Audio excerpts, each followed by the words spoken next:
Pour prendre une bonne décision dans la simulation Praxair, il faut être bien préparé et bien renseigné. L'objectif de cette présentation est de nous expliquer les résultats obtenus globalement à l'automne 2025 lors de la décision pour l'année 7 à la simulation Praxair. Alors commençons pour regarder ce qui s'est passé. Alors, première chose, on peut observer que la croissance de l'économie est quand même assez stable. C'est-à-dire que l'économie croît de façon standard. Il n'y a pas de décroissance, de croissance spectaculaire. Par contre, au niveau des unités vendues, on a vu, la ligne grise qu'on voit ici, qu'à l'année 7, on a quand même un volume ou une croissance qui a baissé radicalement. On voit qu'il y a une certaine instabilité. Il y avait une variation en pourcentage de plus de 20% dans les premières années, c'est-à-dire que la croissance des unités vendues était spectaculaire, probablement due à l'exportation. On a vu une baisse à l'année 5, une remontée à l'année 6 et une baisse encore à l'année 7. Ici, on parle d'une baisse de la croissance des ventes ou de la croissance des unités vendues sur les marchés mondiaux. Si on veut plus de détails, on peut regarder ce qui s'est passé sur les marchés. On voit que entre l'année 6 et l'année 7, on est passé de 437 172 kayaks vendus sur le marché mondial à 441 000. Donc, une croissance, mais qui n'est pas vraiment spectaculaire. Et on voit que d'un marché à l'autre, il peut y avoir soit une croissance limitée ou une décroissance. Par exemple, dans le marché canadien, on est passé de 124 000 à 115 000. Si on regarde ce qui s'est passé dans les années antérieures, 117, 132, 114, 155, on voit que dans la majorité des années antérieures, on a vendu plus de kayaks qu'à l'année 7 au Canada. 115 000, c'est pas beaucoup de kayaks vendus par rapport au potentiel du marché canadien. On voit que là où on a eu une réelle croissance, du fait qu'on est passé de 437 à 441, c'est sur le marché mexicain. On est passé de 79 000 à 93 000. Et c'est la première fois depuis le début de la simulation que le marché mexicain a une telle croissance. Pourquoi? Selon moi et selon les analyses qu'on a fait antérieurement, c'est probablement parce que à l'année 7, sur le marché mexicain, le prix de vente est maintenant mieux fixé. Et si le prix de vente est mieux fixé, on va vendre plus. C'est sûr. Donc, petite croissance au niveau de la vente de kayak et je pense qu'on peut faire vraiment mieux là, ici en étant peut-être plus agressif au niveau du prix. Les meilleures ventes. Alors, les meilleures ventes par rapport à la quantité, la capacité théorique en temps régulier et la quantité réelle produit. Donc, on voit que Veliska sont capables maintenant de produire 30 000 kayaks par année. Okay? Et ils en ont produit 25 000. C'est la meilleure entreprise en termes de capacité. On parle ici d'une capacité qui est quand même assez spectaculaire là, par rapport aux autres. On voit qu'il y a une différence majeure dans ce que Veliska est capable de fabriquer si on la compare là, aux autres entreprises sur le marché. Alors, pourquoi Veliska sont capables de fabriquer tant de kayaks? Parce qu'ils ont augmenté leur capacité en achetant des fours à chaque occasion. Les frais de vente. Qu'est-ce que les frais de vente? Les frais de vente, c'est ce que ça coûte pour vendre. Si vous regardez l'état des résultats d'entreprise disponibles sur votre simulateur, on voit que les frais de vente, donc ce que ça coûte pour vendre, c'est le salaire des vendeurs, les commissions, les frais de voyage et la publicité. C'est ce que contient dans la simulation Praxair les frais de vente.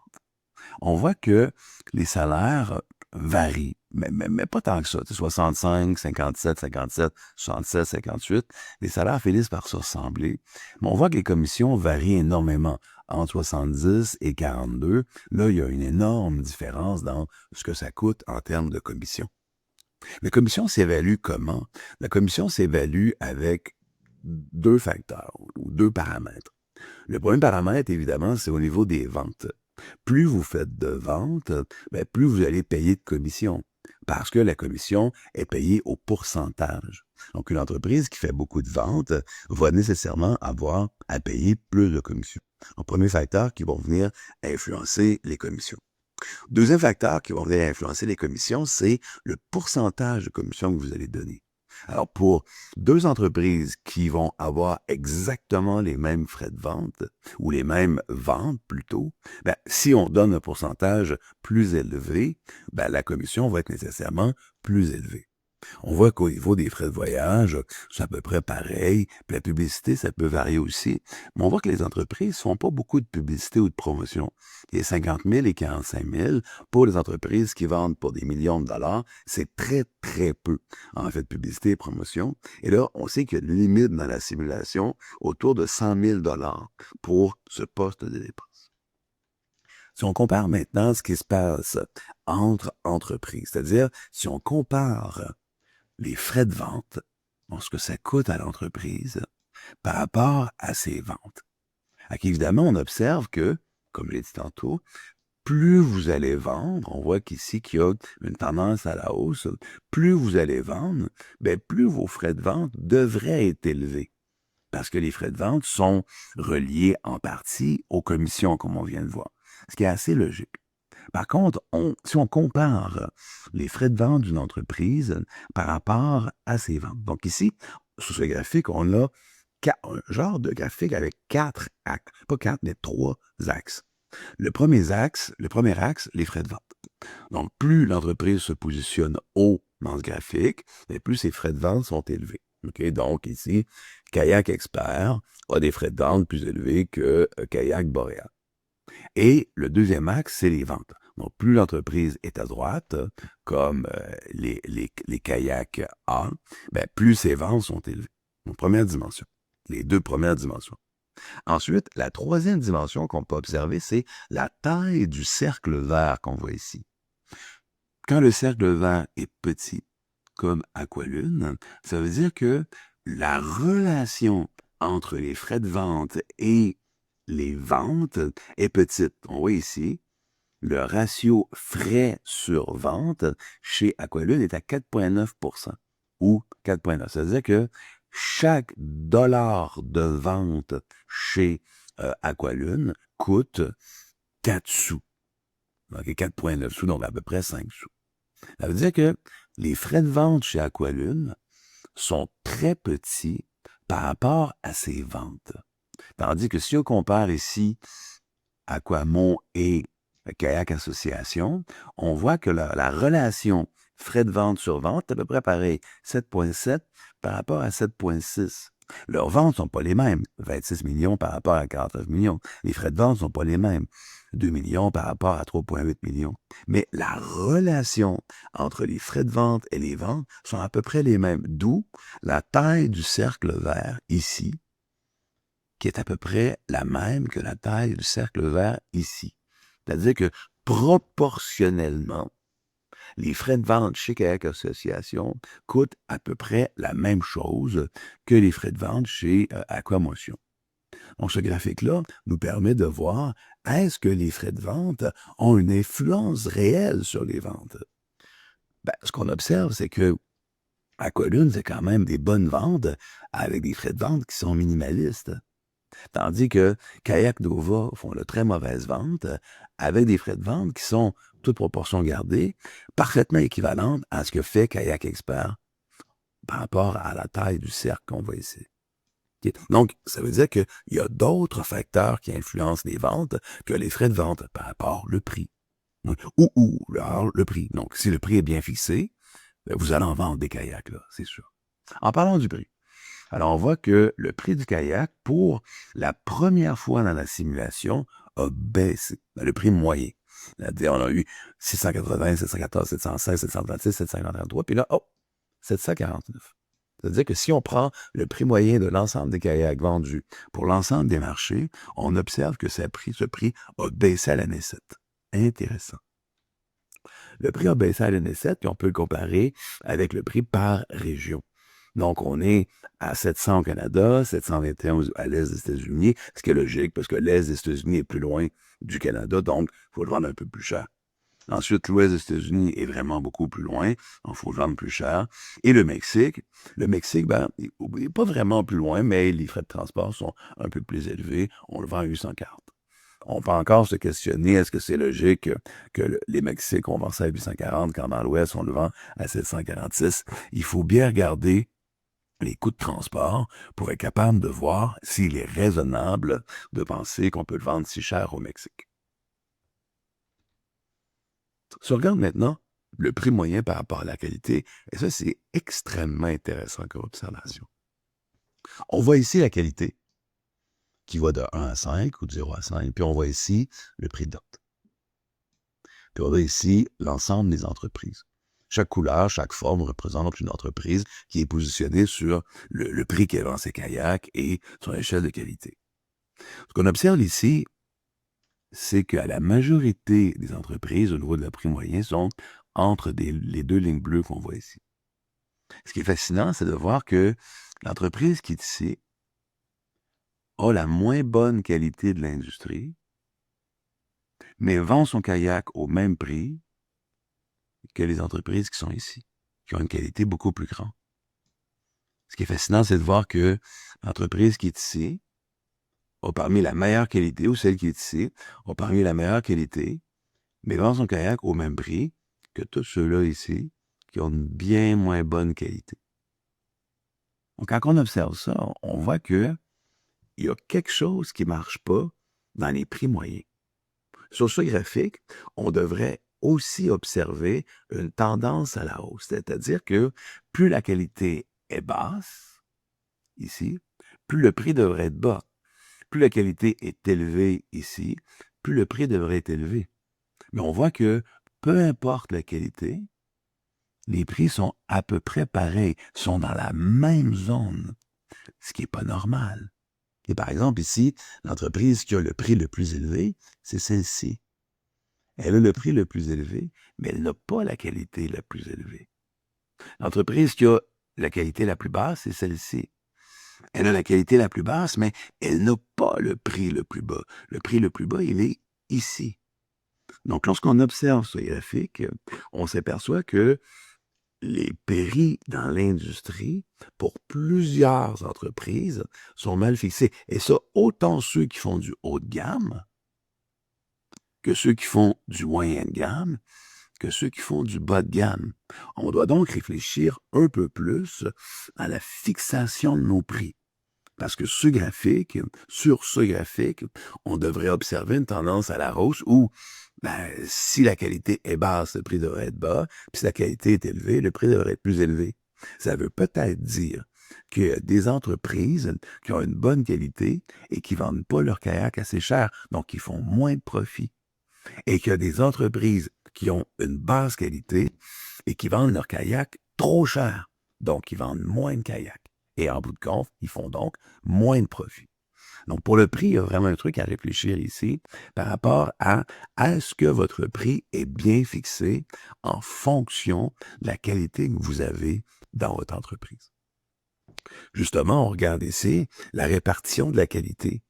On a une entreprise qui fait du haut de gamme, 19 qui fait du milieu de gamme, 11 qui font du milieu bas de gamme, puis 3 qui font une entrée de gamme.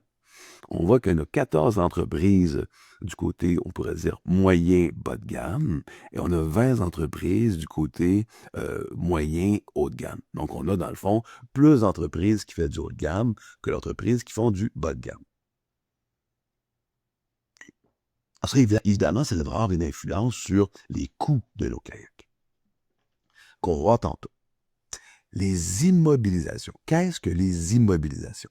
Il y a 3 types d'immobilisation dans notre entreprise de kayak.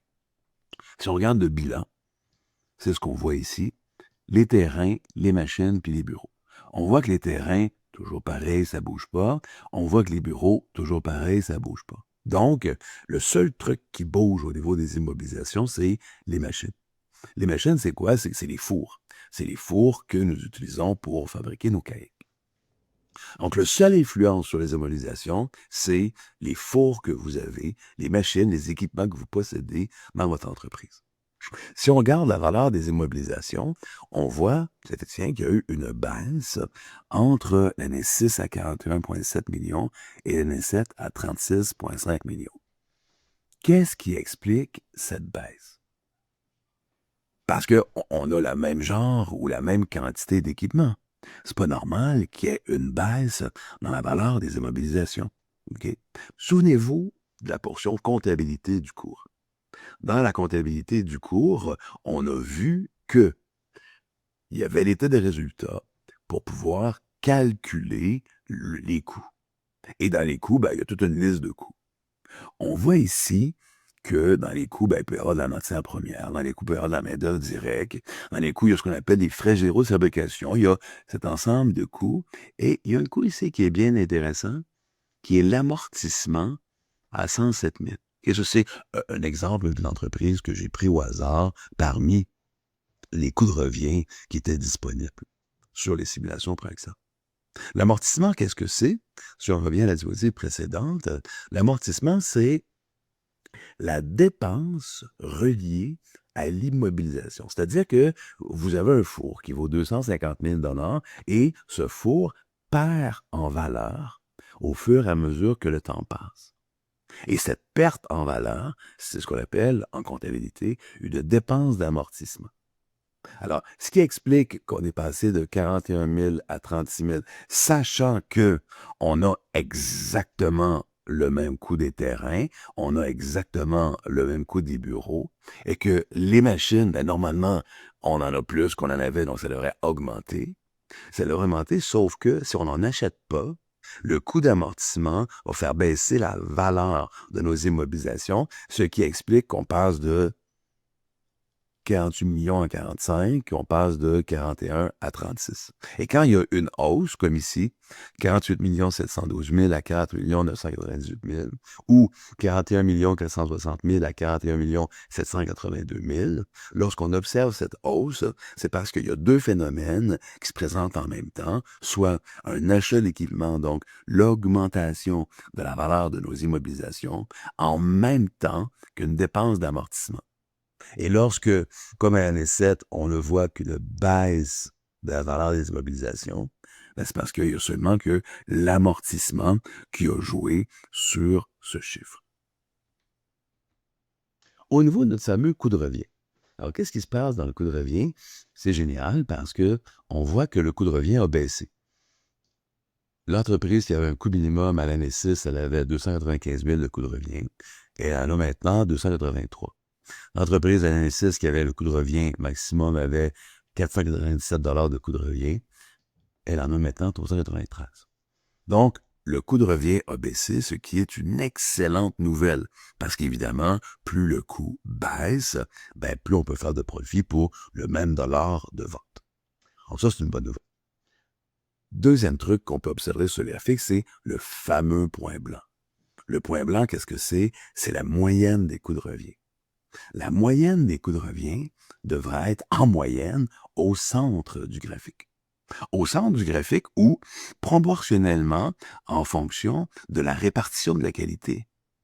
On voit ici qu'il y a plus d'entreprises, 20, qui sont dans le milieu haut de gamme, par rapport aux entreprises, ici, 14, qui sont dans le milieu bas de gamme. Donc, le point blanc devrait être tiré vers le haut par les entreprises qui font du milieu haut de gamme parce qu'il y en a plus, tout simplement. Ce qui est vraiment pas le cas. On voit que le point blanc ici, il est bien en bas du centre de mon rectangle vert. C'est de dire que il y a des entreprises qui font du moyen de gamme et qui ont des coûts comme du bas de gamme, ou il y a des entreprises qui font du haut de gamme et qui ont des coûts comme du moyen de gamme parce qu'ils ont investi au niveau de leur productivité. Ils ont investi dans les projets et là, ça commence à payer pour ces entreprises. Ces entreprises peuvent donc faire plus de profit pour chaque dollar vendu parce que ça leur coûte moins cher. La capacité entre l'année 6 et l'année 7 n'a pas augmenté à 531 000 kayak qu'on peut fabriquer dans l'ensemble de l'industrie. C'est normal parce qu'il n'y avait pas d'achat de four à la licite. Par contre, ce qu'on peut observer, c'est que on n'a seulement que 10% de la capacité qui est non utilisée. Si vous vous souvenez des présentations antérieures, ce chiffre ici de capacité non utilisée était toujours autour de 18, 19, 20%. Et là, à 10%, c'est le chiffre le plus bas que nous avons vu depuis les 7 premières années de simulation. Ça veut dire que ouais, on s'approche vers un manque de capacité. Si on s'approche vers un manque de capacité, ça veut dire quoi? Ben, ça veut dire qu'il va falloir acheter des fours pour augmenter cette capacité et diminuer la quantité de kayaks ou la quantité de capacité non utilisée. À 10% ou presque 11%, c'est un peu bas là, dans la capacité qui n'est pas utilisée à l'intérieur de l'industrie. Les salaires. Alors ici, on voit un beau graphique où on voit la masse salariale des entreprises. Donc la masse salariale, c'est qu'est-ce que ça nous coûte en termes de salaire comparé au nombre d'employés. Et là, on voit bien qu'on a une belle tendance à la hausse, où on observe qu'évidemment, plus on a d'employés, ben, plus ça nous coûte cher en termes de salaire. Ce qui est assez logique. OK? Donc, ça, c'est les 2 premières dimensions sur ce graphique. La troisième dimension, c'est la taille du cercle. Ce qu'on observe, c'est on voit pas de différence comme tantôt. Les cercles ont à peu près toute la même taille. La taille du cercle représente quoi ici? Représente le coût unitaire d'un employé, donc le salaire par employé. Peut-être si on voit ici, Valiska, ça leur coûte 4,2 millions avec un nombre d'employés de 102 employés. Donc, si on fait un calcul de salaire par employé, 4 278 051 $ divisé par 102 employés, ça coûte donc quelque chose comme 41 000, 42 000 par employé. Si on regarde ici, Écorive, je vais le mettre en mémoire pour le comparer. Si on regarde Écorive, ça nous coûte 1 608 429 $ de masse salariale. Donc, évidemment, j'ai moins d'employés, ça me coûte moins cher, divisé par 34 employés. Puis on voit, c'est 47 000. Donc, 47 000 pour Écorive par rapport à 41 000. Okay? Oui, il y a une différence, okay? Mais en termes de coût unitaire, c'est pas si grand que ça là, comme différence. Le cercle vert ici, il est plus petit qu'Écorive. Si on compare à Aquamotion, on est à 3 52 115 $ de masse salariale divisé par 68, ce qui fait 44 000. Donc, on voit que la taille des cercles verts il n'y a pas si grande différence que ça. Il y en a qui sont plus petits. On voit ici l'entreprise qui est là, elle a un tout petit cercle. Ça veut dire elle paye très, très peu ses employés. Tandis que Aqualune ici, je pense à Aqualune, je suis pas sûr, mais l'entreprise qui est là paie beaucoup mieux ses employés parce que le cercle vert, il est plus grand. Passif à court terme sur l'actif à court terme. Donc, le passif à court terme, c'est l'argent que nous avons. On a l'encaisse, les comptes clients, les placements et le stock. Ça, c'est l'argent qu'on peut rapidement transformer en argent cash. Le passif à court terme, c'est la dette à court terme que nous avons. La dette à court terme, c'est ce que nous avons à payer rapidement. Évidemment, plus il y a une grande différence entre l'actif à court terme et le passif à court terme, plus nous avons d'argent cash dans nos coffres. Ce qui est une bonne nouvelle, évidemment. La différence entre l'actif à court terme et le passif à court terme devrait être la plus grande possible. Puis qu'est-ce qu'on observe sur ce graphique? Année après année, on voit une progression qui est spectaculaire et intéressante. Donc, on veut que ce graphique-là augmente. À 94 millions pour l'industrie, est-ce que c'est suffisant? Est-ce que ça pourrait être mieux? Oui, ça pourrait être mieux, c'est clair. Est-ce que c'est suffisant? C'est difficile à dire. Ce qu'on sait, c'est que dans les années prochaines, années 8, 9, 10, on devrait voir ce graphique continuer à progresser. Puis on voit qu'il progresse de façon assez spectaculaire, là, autour de 20 millions à peu près à chaque année. Nombre de kayaks en inventaire. Fait que là, on voit que ça va pas bien, là. On a 46 552 kayaks en inventaire, qui est le chiffre maximum depuis le début de la simulation. Puis on a fait un bond spectaculaire là, de 23 000 à 456. Mais grosso modo, là, à la fin d'une année, une entreprise devrait avoir à peu près 400 kayaks maximum. On a 35 entreprises. Donc, il devrait avoir en inventaire autour de 14-15 000 kayaks, peut-être 16 000. Donc, quand on est à 16 000 kayaks, comme à l'année 4 ou à l'année 2, bon, on est à peu près à ce qu'on devrait être en nombre d'inventaire. Mais quand on est à 46 000, ça veut nécessairement dire qu'il y a des entreprises qui ont beaucoup de kayaks en inventaire. Puis on le voit ici, là. On voit que Kaya a 17 000 kayaks en inventaire, Kayavi à 4 500, puis Valiska à 4 500. Ça veut dire que 17 034 kayaks plus 4 530 plus 4 530, ces trois entreprises sont responsables de 26 000 kayaks en inventaire sur un total de 46 556 fois 100. Ces trois entreprises sont donc responsables de 56 % de tous les kayaks en inventaire. C'est énorme, là. Ça, évidemment, le 46 000 qui est là, il est provoqué par les 5 entreprises qui sont ici. C'est sûr que le kayak Horizon et kayak Clair ont beaucoup moins de kayaks en inventaire par rapport aux trois autres, mais sont quand même un peu au-dessus de la norme qu'on pourrait espérer. Donc, il faut que Kaya, Kayavi puis Valiska écoulent leurs kayaks. Et quand il y a beaucoup de kayaks comme ça en inventaire, ça veut dire quoi? Ben, ça veut dire que notre prix est probablement trop élevé. OK? Profit. Les profits augmentent, c'est une bonne nouvelle. À 20 millions par rapport à 16, est-ce que c'est assez de profit? Est-ce que c'est grand? On ne peut pas le savoir. On sait que c'est en augmentation, qui est une bonne nouvelle. Le profit, pour vraiment l'analyser, il faut regarder le pourcentage de profit. Alors, bravo, à l'année 7, le profit sur les ventes est le profit le plus élevé depuis le début de la simulation, à 8,41 %. Si c'est à 8,41 %, ça veut dire qu'on est capable de faire ce profit.